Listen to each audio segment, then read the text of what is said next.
اور زیادہ اس میں پریشان نہ ہونا، جب دے سکو گے دے دینا. یہ دور بھی پھر اسلام نے دیکھا اور یہ گھڑیاں بھی دیکھی. جب چیتھڑے پہنے ہوئے تھے، جب پیوند لگے لباس پہنے تھے، جب پیٹ میں ڈالنے کے لقمہ بھی نہیں تھا، اللہ کا دین اس وقت بھی غالب تھا. اور جب گلیوں کے اندر ریشم بکھرا ہوا ہوتا تھا، کوئی اٹھانے والا نہیں تھا، دین اس وقت بھی غالب تھا. دین کا غالب ہونا یا نہ ہونا، اس کا تعلق جو ہے وہ مال و دولت سے نہیں ہے. اقبال کہتا ہے کہ زوال بندائے مومن کا بے زری سے نہیں، مومن کا زوال بے زری سے نہیں ہے، بلکہ اس کا سبب کوئی اور ہے. وہ سبب ڈھونڈنا ہے کہ ہم دنیا میں رسوا ہو کے کیوں رہ گئے، ہم زمانے کے سامنے تماشا کیوں بن کے رہ گئے. آج نبی کی امت پوری کائنات میں رسوا ہو کے کیوں رہ گئی. آج ہمارا تماشا دیکھا جا رہا ہے. آج بھوکے کتوں کو ہماری بے شمار بہنوں کے اوپر چھوڑا جا رہا ہے اور اس کا تماشا دیکھا جا رہا ہے. کیا ہم نے یہ دن بھی دیکھنے تھے؟ ہم نے سراغ لگانا ہے. دولت کی قلت اور کثرت یہ ثانوی چیزیں ہیں. ہم نے تاریخ میں دیکھا ہے ہم کبھی مالی طور پہ کمزور تھے، رسوا نہیں ہوئے. اور ایک روایت حضرت سلیمان بن سرد رضی اللہ تعالی عنہ سے مروی ہے. کہتے ہیں کنت جالسا مع النبی صلی اللہ علیہ وآلہ وسلم، میں حضور علیہ السلام کی مجلس میں بیٹھا ہوا تھا. دو لوگ تھے، وہ آپس میں الجھ رہے تھے. ان میں سے ایک شخص کا چہرہ غصے سے سرخ ہو گیا، رگیں پھولی ہوئی تھی، اور ایک دوسرے کے لیے سب و شتم کا ماحول پیدا ہو گیا تھا. اللہ کے رسول صلی اللہ علیہ وآلہ وسلم نے ارشاد فرمایا میں ایسا کلمہ جانتا ہوں کہ اگر یہ کلمہ پڑھ لیں تو ان کا یہ غصہ زائل ہو جائے گا، ان کی جو کیفیت ختم ہو جائے گی. اور وہ کیا ہے؟ اعوذ باللہ من الشیطان الرجیم. یہ پڑھ لیں تو جو ان کے اندر ہے وہ چلا جائے گا. تو لوگوں نے اس شخص کو کہا جس کی رگیں پھولی ہوئی تھی اور غصے سے اس کا چہرہ سرخ ہوا جا رہا تھا کہ تعوذ پڑھو، اعوذ باللہ من الشیطان الرجیم پڑھو.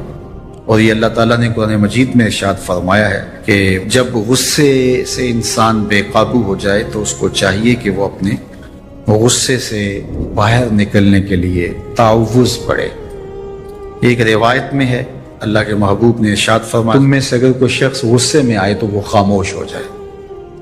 تو خاموشی سے غصے کا لیول نیچے آنا شروع ہو جائے گا. اور ایک روایت میں ارشاد فرمایا جب تم میں سے کوئی شخص غصے میں ہو تو وہ کھڑا ہوا ہو تو وہ بیٹھ جائے، اور اگر اس کا غصہ اس سے زائل ہو گیا تو ٹھیک، ورنہ لیٹ جائے. یعنی اگر وہ کھڑا ہو تو بیٹھ جائے، اور اگر بیٹھنے کے باوجود بھی غصہ ختم نہیں ہونے پا رہا تو لیٹ جائے، خاموش ہو جائے، تعوذ پڑھے اور بیٹھ جائے یا پھر لیٹ جائے. تو یہ چار صورتیں غصے کو کم کر دیتے ہیں.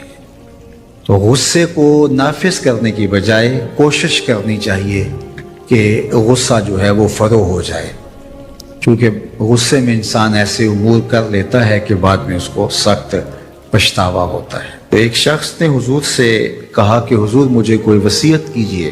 حضور نے اسے ارشاد فرمایا کہ تو غصہ نہ کیا کر. اس نے پھر کہا مجھے وصیت کیجئے، تو آقا کریم نے پھر فرمایا غصہ نہ کیجئے. اس نے پھر کہا، یہ بات ایک بار نہیں، اس نے کئی بار حضور سے پوچھی.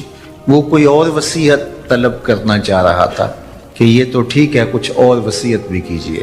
اس سے ایک تو اس شخص کی ذاتی صورتحال ایسی ہوگی، اور دوسری یہ ہے کہ اس نصیحت کی اہمیت کے پیش نظر کہ غصہ جب انسان کو آتا ہے تو وہ مغلوب ہو جاتا ہے اور بہت غلط فیصلے کر بیٹھتا ہے. اس لیے بار بار ایک نصیحت پر تاکید کرنا اور اس کا تکرار کرنا اس امر کی طرف توجہ دلاتا ہے کہ ہمیں معاملات کے اندر بہت معتدل رہنے کی ضرورت ہوتی ہے. جو شخص غصے کو نافذ کرنے کی طاقت رکھتا ہے، ایک تو ہوتا ہے کہ بندہ غصے سے خود اپنے آپ کو بے چین کرے گا، لیکن اپنے غصے کو نافذ نہیں کر سکتا، غصہ نکال نہیں سکتا، خود پیچ و تاب کھائے گا. لیکن یہ وہ شخص ہے جو غصے کو نافذ کر سکتا تھا، اس کے پاس طاقت تھی، لیکن اس نے اس کے باوجود غصے کو ضبط کیا۔ حضور علیہ السلام نے ارشاد فرمایا قیامت کے دن اللہ تعالیٰ لوگوں کے سامنے اسے بلائے گا تو اللہ تعالیٰ اسے اختیار دے گا کہ جنت کی حوروں میں سے جس کے ساتھ تم نکاح کرنا چاہتے ہو، جس کے ساتھ تم رہنا چاہتے ہو، تمہیں اس کا اختیار دیا گیا ہے، اس لیے کہ تم نے اپنے غصے کو ضبط کیا، اس کو نافذ کرنے کی طاقت کے۔ یہ بھی ہوتا ہے کہ کسی کو کسی عمل خیر کی توفیق ہو جاتی ہے تو وہ اس پر اللہ کا شکر کرنے کی بجائے دوسرے لوگوں کو جو فی الحال اس توفیق سے محروم ہیں حقارت کی نظر سے دیکھنا شروع کر دیتا ہے۔